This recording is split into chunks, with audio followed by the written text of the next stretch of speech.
Okay, so welcome to Force Due to Gravity. So I'm just going to go through a bunch of questions with you. So here's our first one. Your mass is 55 kilograms. What is your weight? Which is another way of saying the force due to gravity measured in newtons on Earth.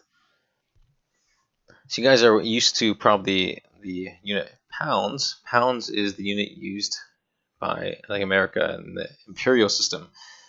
For the metric system, we use force measured in newtons. So our first one, we have mass 55 kilograms. Pretty straightforward. So we have a formula: force is equal to mass times gravity. So this is force of gravity is equal to mass times gravity. And our mass is 55 kilograms. And we know on Earth, gravity is 9.81 meters per second squared. Let's plug it into your calculator. We get 540 newtons. As you're going through it, I highly recommend just pausing and trying the questions on your own first, and then you can just see how I do it afterwards. So next one, on the moon, your weight is only 89 newtons. What is the acceleration due to gravity of the moon? So next page, we're going to look at where this acceleration due to gravity actually comes from.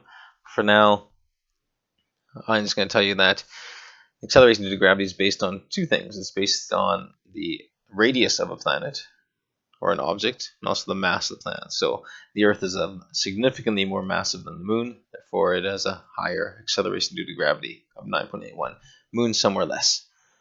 So we're assuming it's linked to the first question still. So we have 89 newtons. Again, force of gravity is equal to mass times gravity.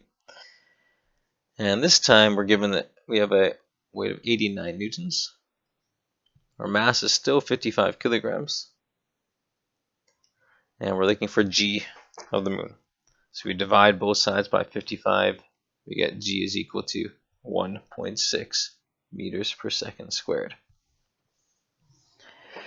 Next one, you measure out 25 grams of baking powder. Let me just scroll down.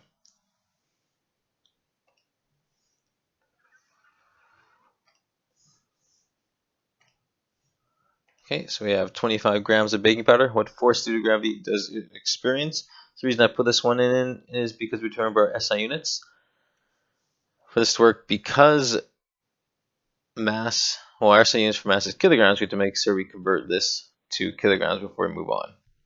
It's because Newton is like a combined unit. It's units for Newton. If you look at our equation, F is equal to ma. Newtons, the units is force is newtons, mass is kilograms, acceleration is meters per second squared.